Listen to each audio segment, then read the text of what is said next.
There are books that convey knowledge, others preserve memory, and some exist solely to challenge human understanding. This one does not announce its purpose, offers no context, and provides not a single clear clue. It is an ancient object that has passed through centuries without revealing its voice. It has been studied by scholars, analyzed by scientists, and pursued by cryptographers, yet it remains intact, immune to every interpretation. It does not appear chaotic or improvised. On the contrary, it displays order, method, and an intention that refuses to be explained. Every symbol suggests meaning. Every page promises an answer that never arrives. It is not merely a book that cannot be read. It is a message that resists existing for us. In 1912, the mystery did not begin with a revelation, but with a silent discovery. A collector of ancient books opened a volume that bore no date, no title, and no author's name. There was no prologue and no preliminary explanation, only more than 240 pages covered in an unknown script. Not a single word could be read, not a single sentence offered immediate meaning. From that moment on, the manuscript became one of the most persistent intellectual enigmas of the following century, a challenge that ensnared entire generations of scholars, linguists, and cryptographers. For more than 100 years, the most specialized minds in the world attempted to penetrate its secret. Experts in military codes, mathematical linguistics, medieval historians, and statistical analysts all confronted the same wall. In the second half of the 20th century, even intelligence agencies such as the CIA and the NSA devoted resources to the problem without success. Prestigious universities scanned every page, classified symbols, measured frequencies, and compared structures. Decades of study were invested, thousands of hours of analysis, and an incalculable amount of human effort. Forums, communities, and publications emerged devoted exclusively to this book. More than 80 different theories attempted to explain its origin, its purpose, and its author. All failed in the essential point. No one managed to understand a single word. What is unsettling is not only the impossibility of translating it, but the constant sensation that the text should be understandable. The writing follows clear internal rules. There are repetitions, predictable sequences, and patterns that behave like those of an authentic language. The vocabulary follows statistical distributions typical of human language. Some words appear only in specific sections. Others repeat internal structures with an unsettling regularity. Everything points to order, coherence, and intention. And yet, that order leads to no known translation. At first glance, the manuscript appears to be just another ancient book. It is bound in leather, and its external appearance draws little attention. But once opened, the illusion collapses. The pages are not paper, but thick parchment of the kind used centuries ago. Some leaves unfold like maps or extensive diagrams. The ink, despite the passage of time, remains surprisingly legible. Most disturbing is its perfection. There are no visible errors, no crossings out, no corrections. Every line, every symbol, and every illustration seems placed with absolute precision, as if the author had conceived the entire book before writing the first word. Although it now preserves more than 240 pages, it is believed that a significant portion was lost over time. The writing system bears no clear relation to any known alphabet. It is neither Latin, nor Arabic, nor Greek, nor any recognizable variation of them. Some signs vaguely resemble cursive letters, others numbers, and many resemble nothing recorded in history. It is unknown whether this is an artificial language a lost tongue, or something that was never language in the traditional sense. Alongside the text appear enigmatic illustrations that offer no obvious interpretation. That same year, the book came into the hands of Wilfrid Voynich, a Polish bookseller specializing in rare texts, who acquired it in Italy as part of a lot originating from Jesuit archives. At first, nothing seemed extraordinary, but upon examining it closely, Voynich became captivated by the enigma. He was convinced he had found a secret manuscript and devoted the rest of his life to trying to decipher it without ever approaching a definitive answer. Today, the manuscript is preserved under strict security conditions at the Beinecke Library of Yale University, identified as MS 408. For centuries it had no name. Only later did it adopt that of the Voynich Manuscript, a title that explains nothing about its content, but does reflect its persistent mystery. Each page seems to fulfill a function, even though that function remains hidden.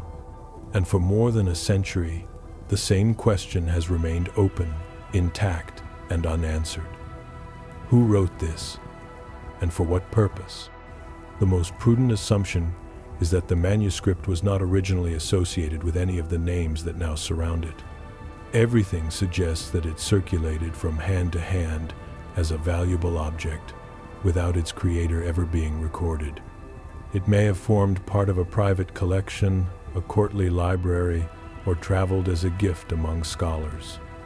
Its presence alongside historical figures proves no authorship, only passage. However, one concrete piece of evidence opened a different path for reconstructing its past. A letter. That document, dated 1665, was written by Johannes Marcus Marci, a scholar from Prague, and addressed to Athanasius Kircher, an intellectual authority recognized throughout Europe. Marci did not limit himself to describing the book. He confessed his frustration. He presented the manuscript as a riddle that had defied every available specialist and demanded an exceptional mind to be understood. It was not a rhetorical courtesy. It was a sincere plea. In his message, Marci recounted that the volume had previously belonged to Emperor Rudolf II, a ruler obsessed with hidden knowledge. Rudolf collected alchemical objects, hermetic texts, and esoteric treatises, convinced that secret knowledge conferred power. According to Marci, the emperor paid an extraordinary sum for the manuscript, persuaded that it contained alchemical revelations. The content seemed to justify that belief. Plants impossible to identify, celestial diagrams that did not correspond to any known astronomical system, and a script that no scholar of the time was able to recognize. But the greatest bewilderment did not lie in the illustrations, but in the text itself. It was not a mixture of known languages, nor a regional variation. It was a closed, coherent system, alien to any documented tradition.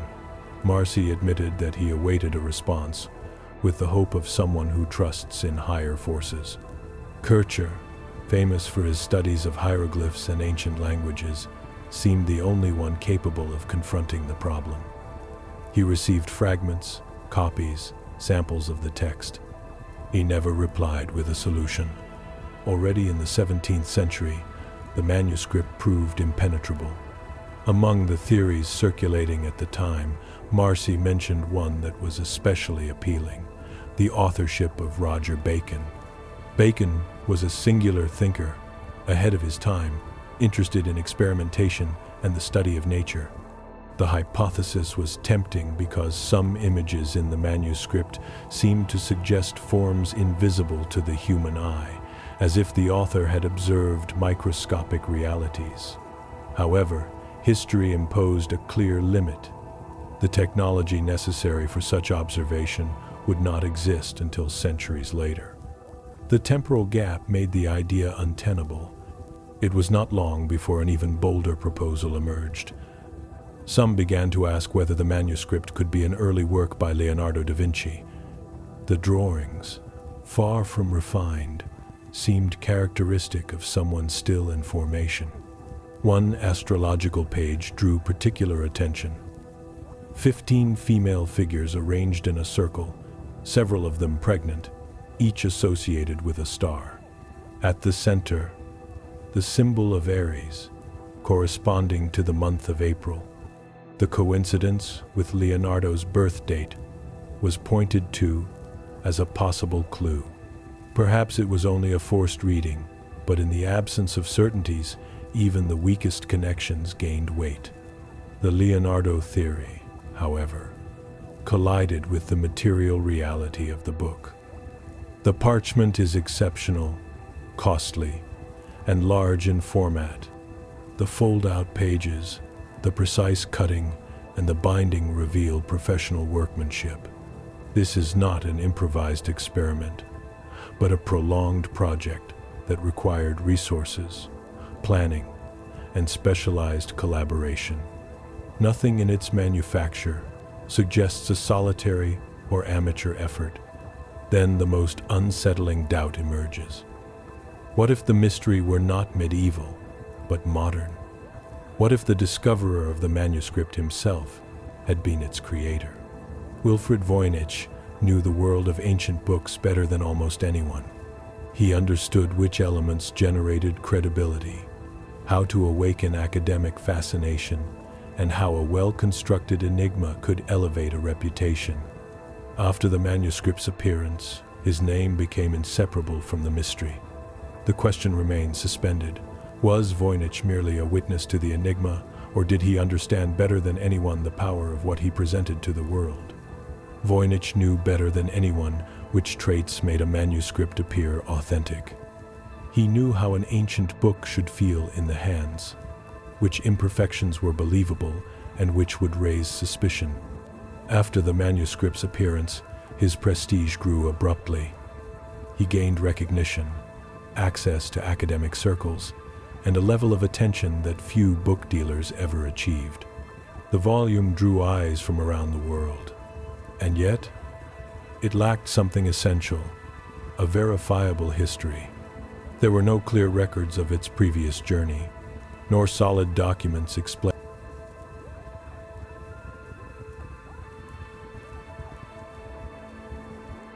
Suspicion was intensified by a disturbing detail. The writing was excessively clean. There were no corrections, no crossings out, no signs of hesitation. In medieval manuscripts, errors were common. Scribes corrected, added, and amended their work. In this case, none of that appeared. Every line seemed final, every symbol intentional. That perfection felt almost unnatural. For years, the possibility of a forgery hovered over the manuscript, but at the beginning of the 21st century, science intervened. Carbon-14 analyses delivered an uncomfortable answer for skeptics. The parchment had been produced between 1404 and 1438 with a high degree of precision. The pigments used corresponded to materials typical of the period. No modern substances were detected, nor any traces of chemical manipulation. The book was not a recent fabrication. It was ancient, real, and, against all expectations, not a fraud. Among its pages, a decisive element appeared. An illustration depicted a walled city. It was not a generic drawing. The towers displayed a specific design with swallowtail-shaped battlements, a defensive pattern characteristic of northern Italy between the 14th and 15th centuries. That detail drastically reduced the margin of speculation. The manuscript must have been written in that region and during that period. Marcy's own letter reinforced this conclusion. In it, he recounted how the book had come into his hands through acquaintances who had also tried to study it without success. This allowed its trajectory to be reconstructed, at least partially, created in northern Italy at the beginning of the 15th century, later acquired by Rudolf II. then passed to Jacobus Sinapius, afterward to Georg Bersch, from there to Johannes Marcus Marci, and finally sent to Athanasius Kircher in 1665, at which point its trail fades. Many possessed it. None understood it. What did become clear was the nature of the book. It was not a chaotic collection of pages. The manuscript was organized according to a precise internal logic, divided into 6 major sections. The first was devoted to botany. More than 100 plants were represented with an almost obsessive level of detail. Some showed recognizable roots, stems, and leaves. Others resembled nothing ever catalogued. They could be distortions of real species or entirely imagined entities. Then the focus shifted radically. Circles, constellations, suns, moons, and diagrams appeared, evoking celestial maps. The signs of the zodiac reinforced the sense of encountering an astronomical, astrological, or hybrid treatise. Further on, the illustrations became even more unsettling. Dozens of female figures emerged amid water and symbols, accompanied by denser blocks of text, as if that section concealed a central body of knowledge. In another portion, the manuscript once again lifted its gaze toward the sky. Medallions filled with stars and circular systems suggested orbits or cosmological structures. 9 distinct diagrams repeated this obsession with the order of the universe. After that, the plants returned, now associated with jars, vessels, and instruments. They no longer appeared to be simple, natural illustrations, but recipes, compounds, or medicinal preparations. At the end, images almost disappeared entirely. Only continuous blocks of text remained, interrupted by small symbols that seemed to mark steps, formulas, or instructions. With no drawings to guide the reading, the manuscript revealed its most bare form. It was the most direct section, and, perhaps, the most important. The complete text is estimated to exceed 170,000 characters, organized into words with an unsettling regularity. There was no randomness. There was structure, intention, and a message that, to this day, remains sealed. The words of the manuscript do not appear arbitrary. Their length ranges between 2 and 10 characters, and that regularity is maintained throughout the entire text. There is no sense of chaos or impulsive writing. The content advances with a steady, almost mechanical rhythm, as if governed by an invisible grammar. A limited set of signs is repeated just over 24, though isolated symbols occasionally appear, breaking the usual sequence. Some vaguely resemble lowercase Latin letters, others evoke numbers, and several bear no resemblance to any known system. Even so, the text reads from left to right, following the same direction as most European languages. That detail is not trivial. It suggests intention, method, and a mind working under defined rules. From the beginning, many researchers believed they were not dealing with a language, but with a code, a classical encryption system designed to conceal sensitive information. This idea seemed plausible. The use of codes is not a modern phenomenon. For centuries, kings, military leaders, alchemists, and scientists resorted to encryption to protect state secrets, forbidden knowledge, or private correspondence. One of the oldest examples is the cipher attributed to Julius Caesar, based on shifting the letters of the alphabet by a fixed number of positions. Today, it is trivial to decipher, but in its time, it was an effective tool. As centuries passed, methods became more sophisticated. Alchemists, for example, concealed information not only for security, but for survival. To avoid accusations of heresy or witchcraft, they mixed Latin, Greek, and Hebrew within a single sentence, added astrological symbols, and created their own alphabets. Other systems removed vowels, reduced words to fragments, or depended on key books shared only by sender and receiver. In 15th century Italy, advanced polyalphabetic ciphers already existed, in which the alphabet changed throughout the text to break repetitive patterns. Without the correct key, reading such messages was practically impossible. At least on the surface, the manuscript seemed to fit within that tradition. A hidden message, knowledge reserved for a few. However, deeper analysis revealed a fundamental obstacle. Every cipher is based on a real language. There is always an underlying tongue: Latin, Italian, Hebrew. In the manuscript, there is no trace of that hidden layer. No recognizable roots appear, no distorted words, no remnants of a prior grammar. Moreover, real codes usually show imperfections, human errors, unciphered fragments, inconsistencies. Here, none of that exists. The text is excessively uniform, too polished, as if it were not concealing a language, but replacing it entirely.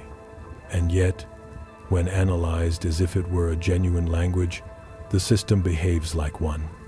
The text follows Zipf's law, a statistical rule present in all known human languages. The most frequent word appears approximately twice as often as the second, 3 times as often as the third, and so on. This pattern repeats in Spanish, Chinese, Arabic, and English, even in short or poetic texts. The manuscript reproduces this curve with unsettling precision. There are very common terms, others of medium frequency, and many rare ones. Such behavior does not arise from chance or from a simple accumulation of meaningless symbols. The complexity increases upon discovering that the text is not uniform. Within the manuscript, at least 2 clear variants of the language can be distinguished, known as language A and language B. The first dominates most of the book. The second appears mainly in specific sections, linked to female figures and celestial diagrams. This is not merely a change in vocabulary. The stroke, visual rhythm, and word structure also transform. This difference has led to the idea that the manuscript may have been written by more than one hand, or that the author mastered different registers of the same system. In any case, it reinforces an unsettling conclusion. Behind the text, there was intention, planning, and an internal logic that continues to defy all interpretation. Detailed analysis suggests that the manuscript was not the work of a single mind. There are clear indications of multiple hands working under the same system, perhaps 2 authors or even more, coordinated with extraordinary discipline. The writing reveals an internal architecture so strict that it borders on the mechanical. Some signs appear only at the beginning of words, others are confined to the end. Certain combinations repeat with almost obsessive regularity, as if functioning as fixed syllables, while others never coincide, not even once, throughout the entire text. Compared to natural languages such as Spanish, the manuscript system is even more predictable. In our language, the letter Q is usually followed by U, but in the manuscript text, these dependencies are even more rigid. Every time one symbol appears, another specific one accompanies it without exception. That absolute consistency poses a paradox. The text behaves like a living language, yet with a discipline that surpasses even natural tongues. When textual analysis ceases to provide answers, attention shifts to the images. Many researchers have searched for correspondences between the illustrations and the words surrounding them. In the botanical section, for example, certain terms appear only alongside drawings of roots, stems, or flowers, suggesting names of plants, ingredients, or healing processes. Something similar occurs in the astrological parts, where blocks of text repeat beneath specific zodiac signs or constellations. From this emerges an unsettling question. What if the manuscript is written in a real language that simply no longer exists? History offers a revealing precedent. On Easter Island, a script known as Rongorongo was found, carved into wooden tablets. Its symbols repeat, follow clear patterns, and display a structure comparable to that of an authentic language. It is neither a forgery nor a modern invention. Everything indicates that it possessed rules, grammar, and meaning. And yet, no one can read it. Not because it is inherently undecipherable, but because the language vanished along with its people. No one remained who could speak it, explain it, or pass on its meaning. The significance was lost forever. What if something similar happened with the manuscript? What if we are facing the last trace of a language without speakers? Others reject this idea and propose a different alternative, that it is not a lost language, but one deliberately created, an artificial language designed from the ground up, without deriving from any previous tongue, a complete construction, conceptually comparable to Esperanto, but with unknown purposes. There is even a more radical hypothesis. Researcher Gordon Rugg suggested that the manuscript might mean nothing at all.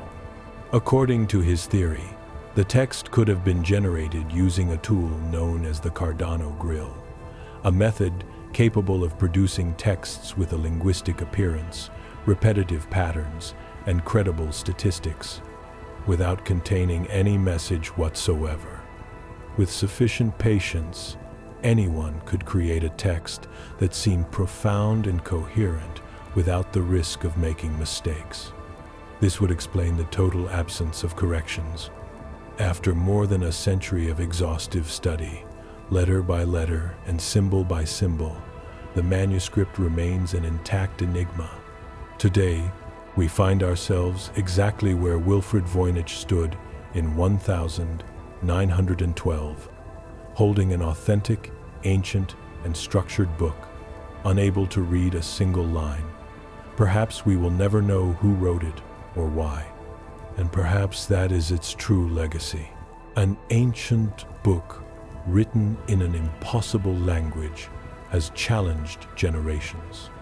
It reveals no message, yet insists on having one.